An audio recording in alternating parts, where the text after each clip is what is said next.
Madura United yang kemarin pertandingannya ditunda ketika melawan Persipura Jayapura dikarenakan ada beberapa pemain dan ofisial yang terkena COVID-19. Pertandingan selanjutnya akan bertemu dengan Persela Lamongan, dan di pertandingan kali ini kemudian tidak akan ditunda lagi. Kemarin sebenarnya ada opsi kedua ya, karena selain ditunda, teman sepertinya Madura United membutuhkan waktu untuk memenuhi itu, yaitu memanggil pemain youthnya mereka atau pemain yang sebenarnya didaftarkan ada 35 orang di kompetisi Liga 1, tapi tidak semua dibawa ke Bali. Nah, Madura United kemarin membutuhkan waktu untuk itu, dan harusnya di pertandingan kali ini Madura United bisa memenuhi itu, dan pertandingan harusnya tetap berlangsung ya, karena memang itu adalah salah satu yang ada di peraturan yang ada di Liga 1 BRI. Nah, seperti apa peluang dari dua klub ini ketika mereka bertemu akan kami bahas di Formatic Channel bersama saya Alpin, seseorang yang punya komitmen untuk sepak bola Indonesia.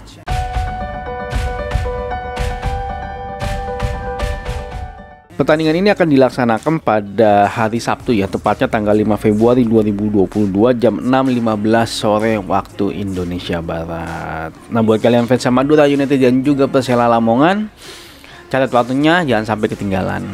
Kalau kita melihat performa di 5 pertandingan mereka terakhir, Madura United memang berhasil menang 1 kali, seri 2 kali, dan kalah sebanyak 2 kali. Nah, itu di pertandingan terakhirnya mereka ya, dengan skor 2-1 melawan PSIS Semarang. Nah, sedangkan Persela Lamongan di 5 pertandingan terakhir mereka belum berhasil menang sama sekali ya. Mereka berhasil seri 3 kali dan kalah sebanyak 2 kali. Dan di pertandingan terakhir mereka kalah dari Arema FC dengan skor 1-0. Kalau kita melihat klasemen sementara sampai saat ini, Madura United saat ini berada di peringkat 11 ya, tapi masih kurang 1 pertandingan ya.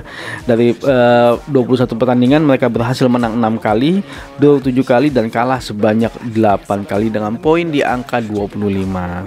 Nah, sedangkan Persela Lamongan saat ini berada di peringkat 16, sudah masuk dalam zona degradasi. Mereka dari 22 kali pertandingan mereka menang 3 kali, draw 8 kali, dan kalah sebanyak 11 kali dengan poin di angka 17. Kalau kita melihat insight-nya di 5 pertandingan terakhir, memang saat ini Madura United berhasil mencetak 7 gol dari 5 pertandingan terakhir. Persela Lamongan hanya mampu mencetak 4 gol di 5 pertandingan mereka terakhir. Kalau kita melihat head to head yang tercatat di Footmob, saat ini Madura United berhasil menang 5 kali dari Persela Lamongan, mereka draw 2 kali, dan Persela Lamongan berhasil menang 2 kali dari Madura United. Nah, di pertandingan terakhir mereka imbang 2-2 ya. Kalau kita melihat statistik sampai dengan saat ini untuk gol per pertandingan, Madura United angkanya lumayan bagus, yaitu di atas angka 1, yaitu angka 1,24 gol per pertandingan, sedangkan Persela Lamongan angkanya di bawah 1, yaitu di angka 0,82 gol per pertandingan. Nah, sedangkan dalam hal kebobolan, Madura United maupun Persela Lamongan juga angkanya sama-sama di atas 1, yaitu di angka 1,19 gol pertandingan untuk Madura United, sedangkan untuk Persela Lamongan itu di angka 1,55 gol per pertandingan. Kalau kita melihat statistik di pertemuan mereka terakhir yang berakhir imbang dengan skor 2-2, sebenarnya Madura United berhasil unggul dalam hal penguasaan bola sebanyak 54%. Dalam hal kesempatan mencetak gol juga beda jauh, yaitu Madura United sebanyak 9 kali, sedangkan Persela Lamongan sebanyak 4 kali, dan 8 kalinya mengarah ke arah gawang.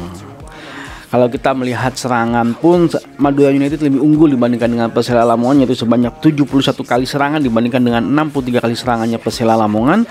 Dalam hal serangan berbahaya juga jauh lebih unggul, yaitu sebanyak 47 kali serangan, dan Persela Lamongan hanya mampu membuat serangan berbahaya di angka 19 kali serangan berbahaya. Nah, kalau kita melihat kondisi tadi, memang sepertinya Madura United unggul secara statistik dengan Persela Lamongan ya, karena secara peringkat juga Madura United berada di atas. Secara histori juga head to head, Madura United juga sekarang lebih baik dibandingkan dengan Persela Lamongan. Kalau kita melihat statistik full selama 1 musim juga angkanya lebih baik produktivitas maupun kebobolan. Nah, di 5 pertandingan terakhir pun juga sepertinya Madura United lebih baik dibandingkan dengan Persela Lamongan. Tapi hanya memang ada satu satu faktor di sini. Saat ini Madura United kekurangan pemain karena banyak sekali pemainnya yang sepertinya harus dikarantina karena terkait dengan penyakit COVID-19. Nah, di sini Madura United kemungkinan besar akan menurunkan pemain-pemain youth-nya atau pemain-pemain mudanya yang mereka harus panggil ke Bali agar cukup terpenuhi kuotanya, yaitu sebanyak 14 pemain. Dan ini mungkin menjadi salah satu faktor yang sangat berpengaruh kepada Madura United apakah mampu memenangkan pertandingan kali ini atau tidak. Nah, ini adalah saat yang tepat sebenarnya untuk Persela Lamongan untuk meraih poin penuh untuk bisa mengalahkan Madura United. Tapi memang menjadi faktor adalah lini serangnya Persela Lamongan yang sangat ini produktivitasnya masih cukup rendah kalau menurut kami. Mereka hanya mampu mencetak 4 gol di 5 pertandingan terakhir. Sepertinya kedatangan pemain baru di lini depan Persela Lamongan belum mampu mengangkat banyak lini serangnya Persela Lamongan.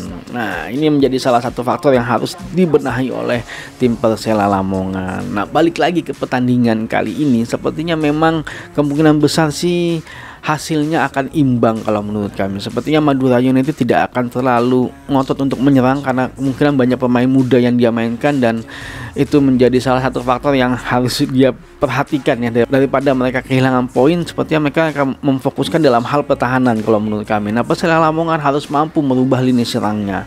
Mereka mungkin akan lebih menguasai pertandingan, tapi kita akan lihat seperti apa Persela Lamongan apakah mampu mencetak gol atau tidak. Tapi kalau menurut kami kemungkinan sih pertandingan ini akan berakhir imbang kalau menurut kami ya. Sepertinya Persela Lamongan harus berhasil menemukan cara, harus berhasil mempertajam lini depannya. Nah, jika kalian menyukai video ini jangan lupa untuk like, share, dan subscribe karena kami akan membahas apapun tentang sepak bola, maju sepak bola Indonesia. Adios.